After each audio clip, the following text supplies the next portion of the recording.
Hello, American Patriots. Are you a supporter of the Second Amendment? Are you a responsible gun owner? If so, then you know the day will come that you're going to need a trusted and qualified gunsmith. When that day arrives, I want you to contact the man that I trust with my weapons, Mr. Delaney Jackson, owner of Jumpin, Gunsmith, and Appraisal. Besides being a professional gunsmith, Delaney is a true American patriot. And, a little trivia for you, he's also the manager and guitar player for country music legend Mr. Mark Chestnut. So when the time arrives, take your weapons to the man who treats my weapons like they're his own, my trusted friend, Mr. Delaney Jackson at Jumpin, Gunsmith, and Appraisal. Contact information and website information is in the description of this video below. Thank you and God bless. I, Douglas Ducote, an American patriot by the grace of God, do solemnly swear to support and defend the Constitution of the United States of America from enemies foreign and especially domestic.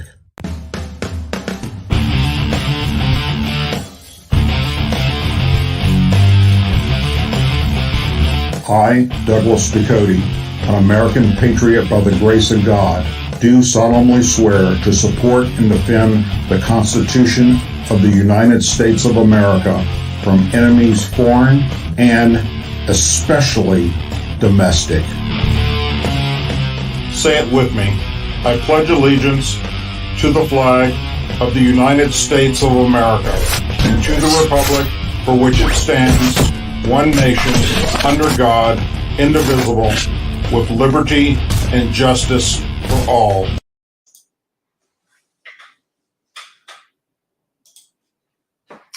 Hello, American Patriots, and welcome to another edition of the Douglas Ducote Show. You had many places to be tonight, but you chose to be here with me, and for that, I am forever grateful. Several things I'd like to start off with. Number one, we have a new studio, as you can see, and the lighting is not exactly the way I'd like it, so we're going to work on that, and we will get that corrected for future shows. Another thing I would like to talk about real quick is, if you haven't already done so, go to the YouTube channel that's called Real World Witness.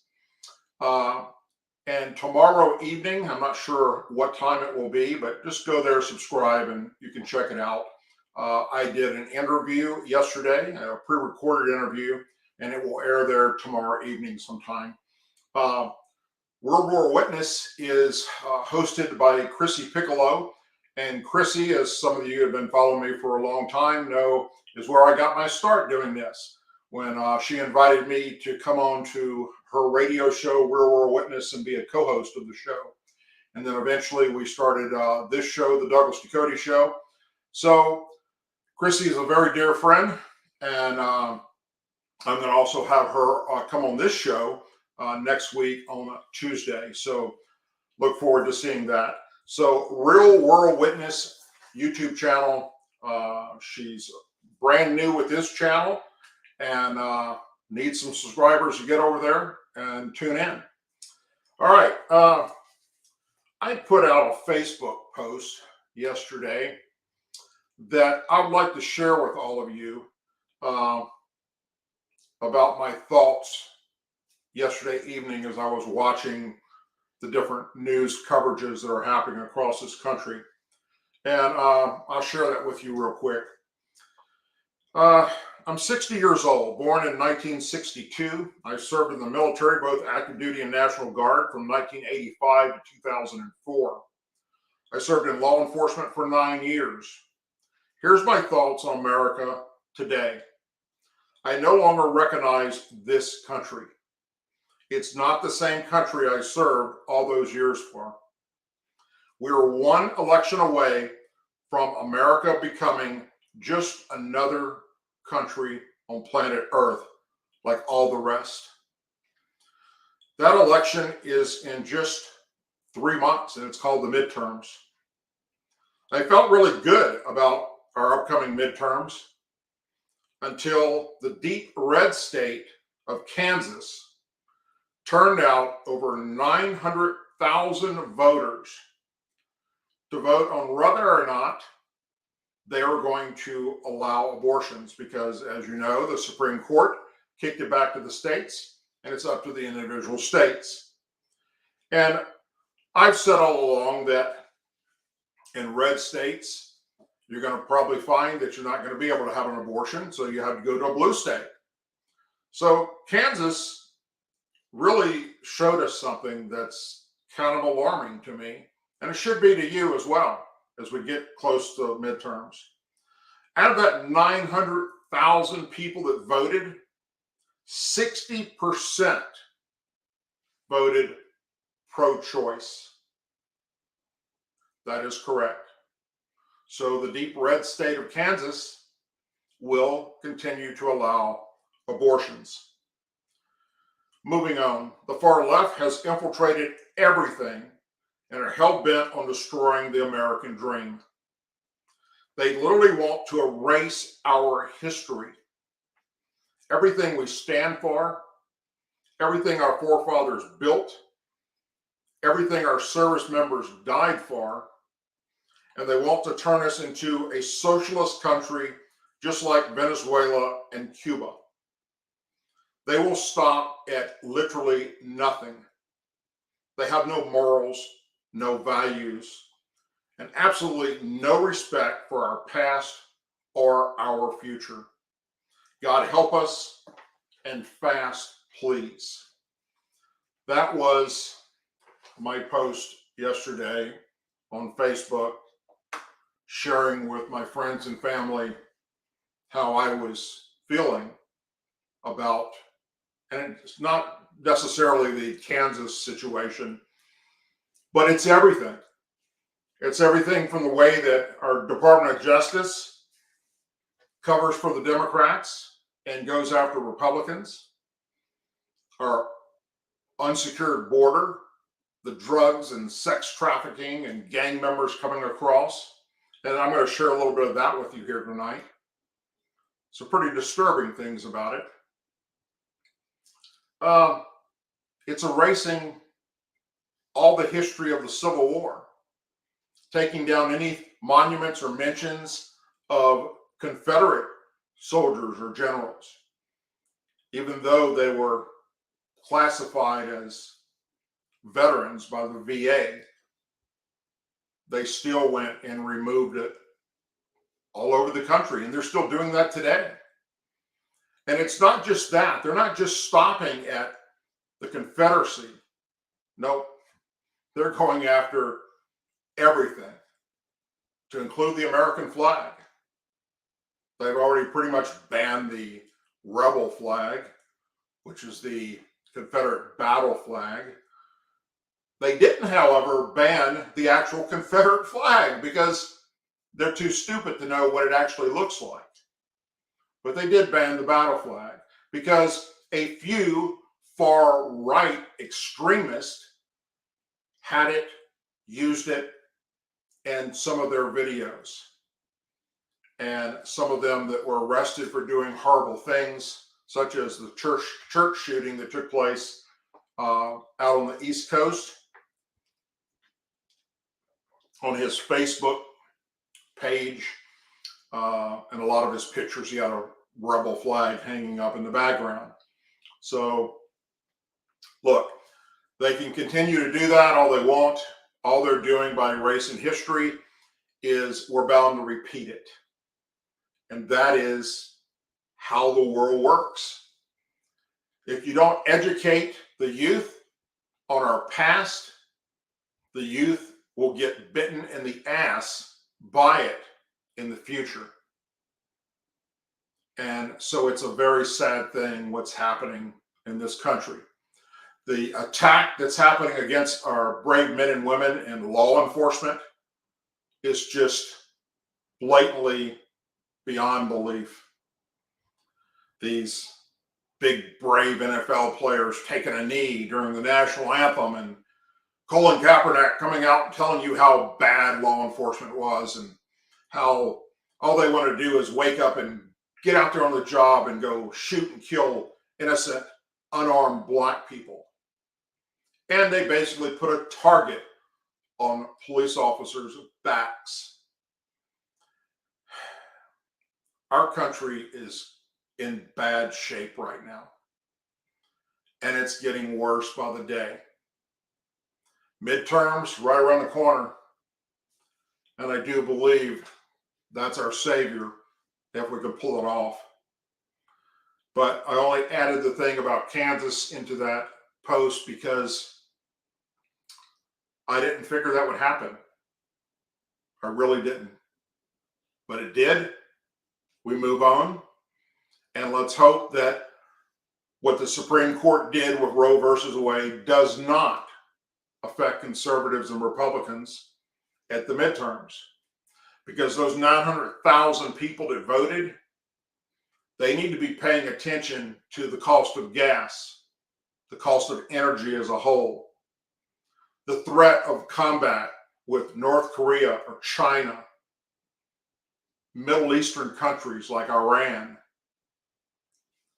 the possible conflict with Russia, people that are threatening our country. They need to pay attention to the stock market that's crashing all the time and how horrible our economy is. Those are the things that are most important. Abortions will always be able to take place in America. They were not banned. Just the Supreme Court kicked it back to the states. Period. End of discussion when it comes to that. I want to start tonight with, speaking of the FBI, for those of you that follow me know that I've been very, very critical of the FBI's leadership and the way they've handled things, that we've watched them handle things over the past 8 years. It's very frightening. The brave men and women at the FBI are doing an astounding job out there. They're doing what they're supposed to do for the most part. But it's, my thoughts on the FBI leadership is now coming true because we have whistleblowers that are finally standing up going, this is bullshit. So let's talk a little bit about what just took place. You can find this in the Washington Examiner if you want to go look at it yourself. FBI Director Christopher Wray testified he found it deeply troubling when he read recent whistleblower allegations that Bureau agents had falsely labeled accurate information about Hunter Biden as disinformation during the FBI's investigation in 2020. That is correct. Whistleblower has come out and told it to Congress. And the director was brought up in front of Congress to discuss this. And he looked into it and found that, yes, the FBI portion that was in charge of that investigation tried to push this all under the bridge when it comes to Hunter Biden and his laptop. Whistleblower allegations emerged last month that FBI Supervisory Intelligence Agent Brian Alton opened an assignment in August of 2020, which was used by FBI headquarters to wrongly label accurate information about President Joe Biden's son as false.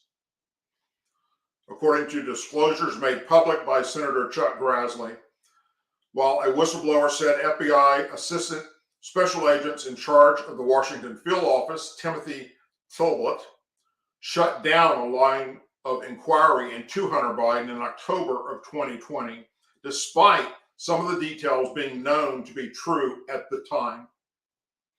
I want to be very careful not to interfere with ongoing personal matters, the director of the FBI said when asked about this by Senator John Kennedy during a Senate Judiciary Committee hearing that took place earlier today. I should say that when I read the letter that describes the kinds of things that you're talking about, I find it deeply troubling. Alton opened an assessment which was used by the FBI headquarters team to improperly discredit negative Hunter Biden information as disinformation, according to Grassley, and that in at least one instance, verified and verifiable derogatory information on Hunter Biden was falsely labeled as disinformation. The whole kind of colluding with Russia thing pops up in your mind right about now, huh? The whistleblower also said that the FBI ordered closed an avenue of additional derogatory Hunter Biden reporting, according to Grassley, even though all of the reporting was either verified or verifiable via criminal search warrants. So they knew it was true. Tablet, who investigated public corruption in the nation's capital, may have violated the Hatch Act over social media posts criticizing then President Donald Trump and then Attorney General Barr in 2020, according to the Department of Justice Inspector General Michael Hartsworth last month. The investigation that you're referring to is being run out of the Baltimore office, working with Delaware U.S. Attorney, the director of the FBI said when asked if Talbot was or is working on the Hunter Biden investigation. The FBI director said, "I will tell you that what you're describing is not representative of the FBI that I see up close every day in this country, where I see patriots working their tails off with tremendous integrity and objectivity." Alton was involved in the Trump-Russia investigation, interviewing Ago Ducote, the alleged main source for the British ex-spy Christopher Steele's dossier in 2017. Alton had been referred by the director of the FBI for potential disciplinary action following the release of the DOJ Inspector General Michael Hartsworth's 2019 Foreign Intelligence Surveillance Act abuse report, though the director of the FBI said those proceedings were slowed down to cooperate with Special Counsel John Durham's criminal investigation.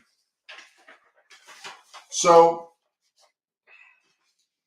on one hand, that's good. It's good to see that the FBI director himself acknowledges, after looking over what the whistleblower released, that yes, there were members of the FBI in leadership positions that squashed the entire Hunter Biden story. It's absolutely shameful. And those that were involved in this need to be terminated. They do not need to be working in law enforcement in any respect at all. Continuing on with the director of the FBI. The director of the FBI today told lawmakers that the crisis at the southern border presents significant security issues, while avoiding directly addressing claims by the Biden administration that the border is secure. FBI Director Christopher Wray was asked at a Senate hearing by Senator John Conway, Republican Texas, if he agreed with Homeland Security Secretary Alejandro Mayorkas, who said recently that the border is secure. When Director Mayorkas was asked about the border, he made the frankly, from the standpoint, implausible statement that the border was secure. From your vantage point, in your opinion, is the border secure? Conway asked. The director of the FBI told him, "I'm hesitant to substitute my judgment for the Secretary of Homeland Security. But I will tell you that I've spent a lot of time with our field offices down there that have border responsibilities. I've been to ports of entry, including not that long ago, with Customs and Border Protection officers walking me through it, so I could really see firsthand what they're up against. And all I can say is, boy, they've got a heck of a challenge, and I admire their grit and determination to get the job done. But it's a daunting one." Conway pressed the director, telling him that he hadn't answered the question. "Well, look, I think the border presents significant security issues, the director responded. There's a wide array of criminal threats that we encounter down at the border. The director highlighted transnational criminal organizations who transport drugs into the U.S., and he said that cascades into prison and street gangs who distribute them. He went through FBI efforts to tackle those organizations, including Task Force in the Northern Triangle, calling it a major challenge. Conway said he had been told by Border Patrol agents that there was a public safety threat at the border, including with migrants coming from more than 150 different countries, and asked the director if he would agree with that assessment. The director of the FBI said there was an eclectic mix of nationalities and the volume is just staggering. To me, it represents a significant security issue and represents a wide array of criminal threats that flown out of it, he said. The U.S. has been rocked by a massive migrant crisis shortly after the Biden administration took office last year. There have been more than 1.7 million migrant encounters in both fiscal year 2021 and fiscal year 2022 to date, and more than 200,000 encounters each month since back in March. Meanwhile, there have been more than 500,000, they estimate, got through and were not captured. Beginning with the fiscal year, which began in October, at least 500,000 got away. The border is secure, and we are working to make the border more secure. That has been a historic challenge. There's work to be done, he said, before clarifying that safe and secure are two different words. There are smugglers that operate on the Mexican side of the border, and placing one's life in their hands is not safe, he said. And that's Maracas. I went down to the border and did several documentaries. You can see them at douglasducote.com. We showed you firsthand the chaos that was happening down there. That was during the Trump time. I've interviewed Border Patrol agents. I've also interviewed, right here on my show, the leadership of the Border Patrol, Customs, and they've all told you the same thing that I've told you, that it's a giant mess down there. It's out of control. And anyone that would be paying attention in Washington, D.C. that has the ability to do so should be activating National Guard to active duty status and sending them to that border in massive amounts to stop this from happening, because it's going to get more and more Americans killed, period. From the AP, Department of Health and Human Services Secretary said today they were declaring a public health emergency over monkeypox outbreak.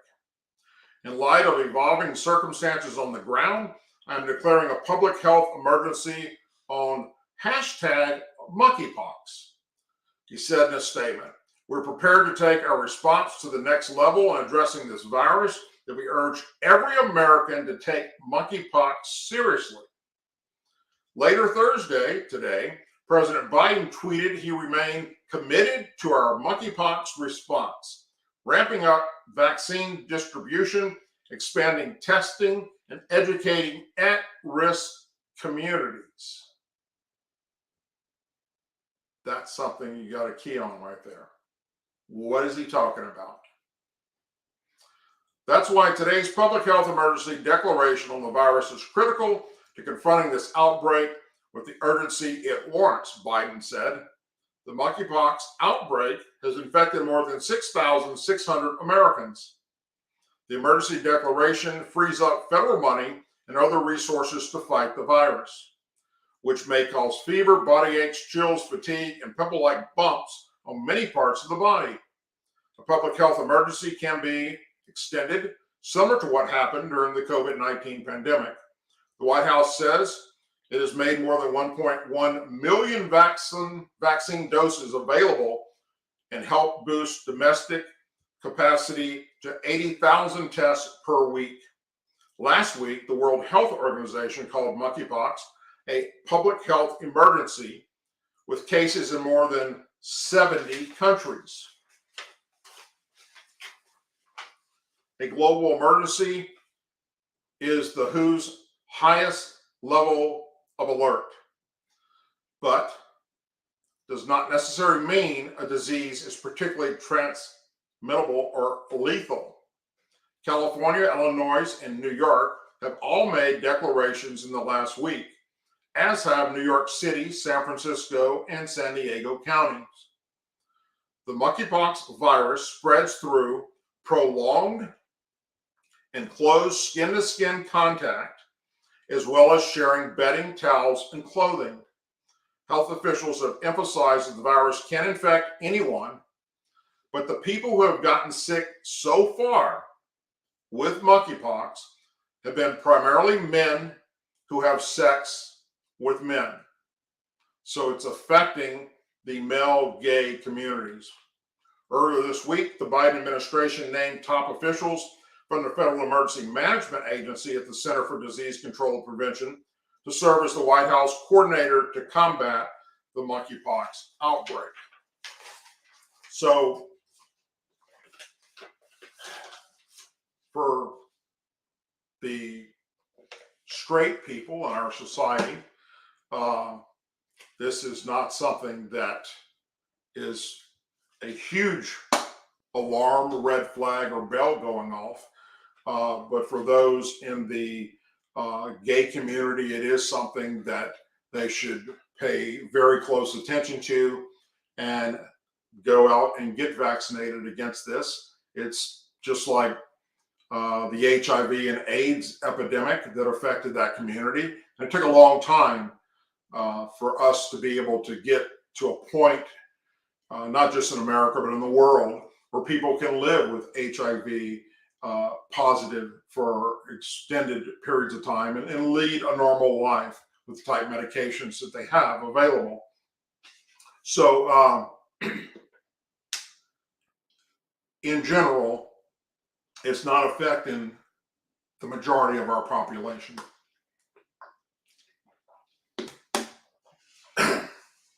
Republican senators are ripping Senator Josh Hawley, he's a Republican from Missouri, for casting the lone vote to reject Finland and Sweden's admission to NATO as tensions between the U.S. and Russia continue to escalate. Hawley's solitary vote came on Wednesday, aimed at a bipartisan push to pass a resolution that would allow NATO membership for both countries. A move that advocates have urged is a slam dunk for bolstering national security. Days before the resolution was passed, the Missourian senator released an op-ed arguing that expanding NATO would deplete resources that could be used to guard against military and economic encroachment from China. U.S. resources are not unlimited. Already, we spend a better part of $1 trillion a year on defense, and our manpower is already stretched thin across the globe, he said. The United States must prioritize the defense resources we have from the China effort while there is still time, Hawley wrote earlier this week. Until our European allies make necessary commitments to our own national defense, we must not put more American lives at risk in Europe while allowing China's power to go unchecked. That argument has not set well with just about any of Hawley's party colleagues, who have stressed that expanding NATO, in fact, further protects the U.S. from China. We don't beat China by retreating from the rest of the world, Senator Ted Cruz, Republican Texas, told Politico. We beat China by standing with our allies against our enemies. A strong and unified NATO is a powerful asset to the contest with Beijing. Senator Marco Rubio, Republican of Florida, echoed in his own op-ed. When Finland and Sweden join the alliance ranks and the free people of Europe become stronger than ever, more U.S. resources will be available to focus on countering communism China. Senator Tom Cotton, Republican Arkansas, meanwhile said it would be strange indeed for any senator who voted to allow NATO to turn around and deny membership to Finland and Sweden, alluding to the fact that Hawley supported the entrance of both countries to NATO back in 2019. As was noted, it isn't the first time that Hawley has deviated from the congressional majority on matters of foreign policy. Back in May, Hawley joined a cohort of 11 Republican senators who opposed providing Ukraine, which was under invasion by Russia, with $40 billion in military and economic aid. At the time, he expressed fears that the move would encourage Europe to freeload off the U.S. And the money that we're spending, giving to Ukraine right now, we could have built 20 walls along the southern border. There's so much we could be doing with those trillions of dollars.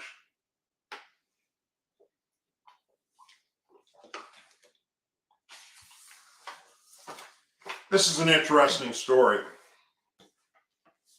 I've done stories in the past about the UFO phenomenon and what they now call the unidentified aerial phenomenon. Finally, the Pentagon has come out. If you haven't heard this already, then you don't watch the news at all. But everybody's covered it. That the Pentagon has admitted that there is something flying around planet Earth that is not made by us. And we don't believe it's made by any other country because it's doing things that defy aerodynamics as we know it. In relation to speed, movement, being able to go under the water, back into the air for, well, hell, probably since the beginning of time. We know, going back to looking in just the pyramids, for instance, and the carvings, that they were seeing things in the sky that they didn't know what they were. And there's been such a campaign to make it sound like anybody that believes in UFOs is crazy. And it stopped a lot of people from reporting on it, especially those that are in the field of aviation, out of fear that they would lose their license to fly aircraft, which has happened in the past. Military pilots refusing to come forward and talk about what they've seen because of fear of being kicked out of the military or labeled as insane or something of that effect. Big, huge stigma on it. And finally, the Pentagon has admitted, they've testified in front of Congress, they've held open briefings, that they're going to change the way that they address this. And they now are encouraging aviation industry to come forward, civilian and military pilots, to report what they're seeing. And that's already been happening. Fox News showed you the videos that were released by the Navy fighter planes. CNN showed them.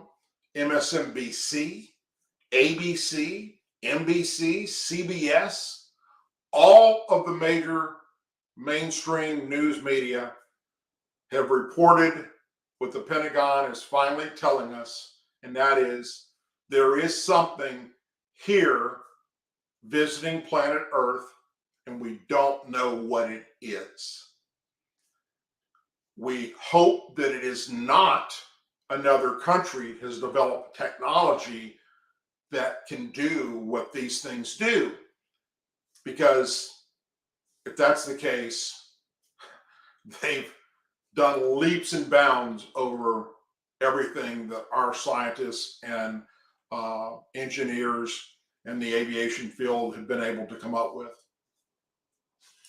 So this report is a woman in Connecticut, and she captured a triangular-shaped UFO on camera, as several other people have as well, over in Nevada, New Mexico, even in California, where thousands of people have reported seeing these things that are triangular shaped, and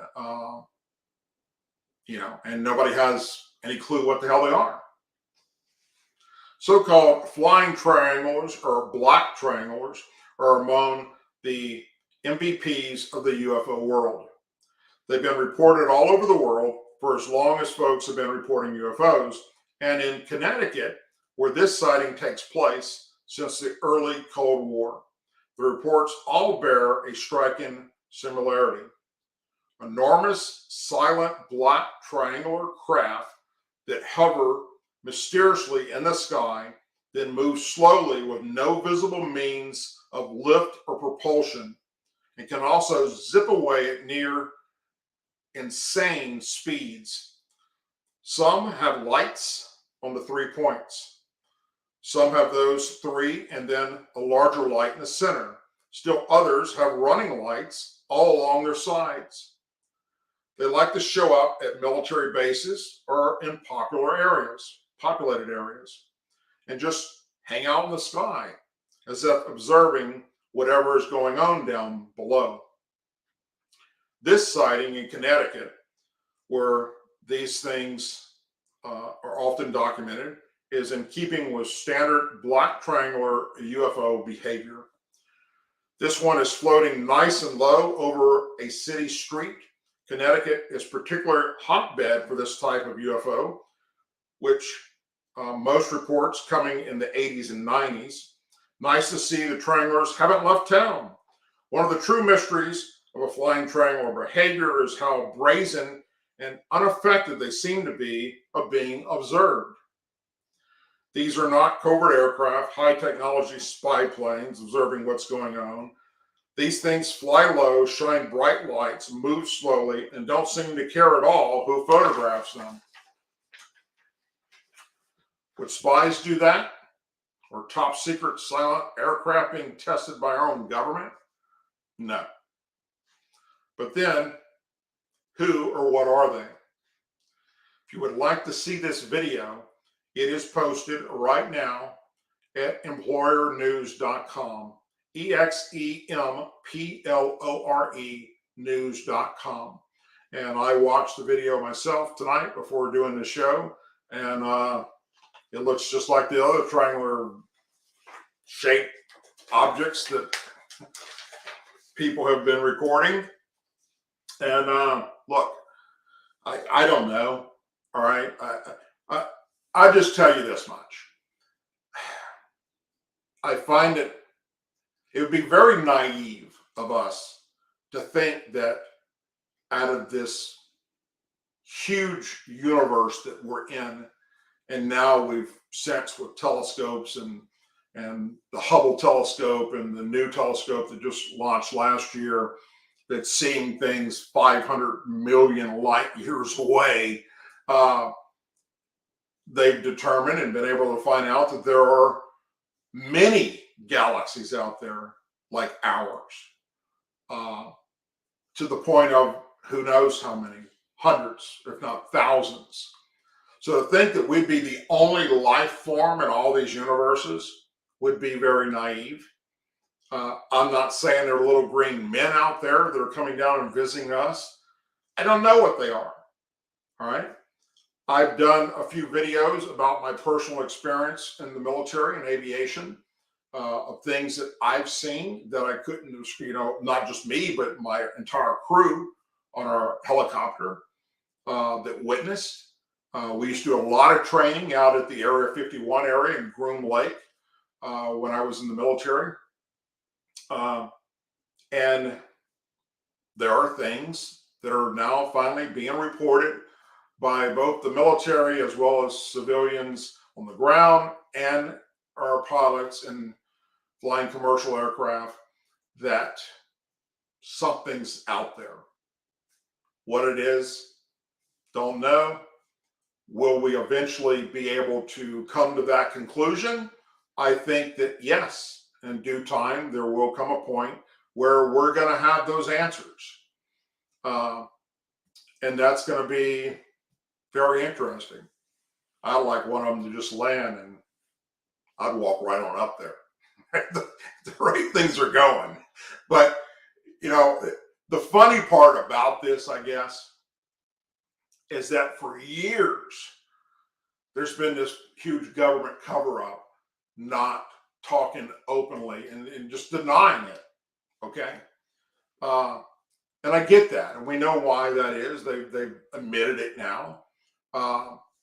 What happened with the War of the Worlds and that broadcast that took place, so many people committed suicide and went freaking nuts that they were afraid that would happen again. So they just made up shit as to what it was. Oh, it was a weather balloon. It was an aircraft shooting flares or whatever. And it put a stigma against those that were reporting these things as being some nut job, a quack. And now finally, the Pentagon comes out and admits all these people doing these reports, for the most part, not all of them, some of them are fake, but most of them that they've studied are real. It's something they don't know what it is, visiting planet Earth. Okay? So they admit that UFOs exist. Of course, they want to call it UAPs, unidentified aerial phenomenon, and get away from the unidentified flying object. Doesn't really matter. It's the same damn thing. But what all's happened in the past 3 years? So much crap has happened with war, with pandemic, with the economy, with elections. So much just crazy BS has been taking place that nobody paid any attention when it was released by the mainstream media. And the Pentagon held the briefings and admitted that, yes, there's something out there and we don't know what it is. That it went right over most people's heads. Or it didn't, and they thought, I don't care. I got more to worry about than a UFO. All right, and I get that. But I, for one, have always found it intriguing and always wondered, you know, it's one of the biggest questions that mankind has. Are we alone in the universes? And maybe we'll find out one day. Anyway, again, I want to remind you to go to the YouTube channel Real World Witness and subscribe, please. Chrissy Piccolo, she interviewed me yesterday, and that interview should be up sometime tomorrow. It was a really good interview. It was about 45 minutes long, 50 minutes long, I think. And we talked about a lot of different things. It was good to be back with Chrissy and do something again. Like I say, I was her co-host on Real World Witness on the radio show for quite some time. And she's a wonderful person and a great friend to me and my wife. And go over there, support her. And I'm going to bring her on next week on Tuesday. And we'll talk about the things that she's been up to and some of the different stories that she's covering and a little bit about her show. So we need to build up that channel, please. Real World Witness with Chrissy. And that'll be it for tonight's show. Tomorrow, I go under the knife again. I'm having some surgeries done, 3 actually, at one time.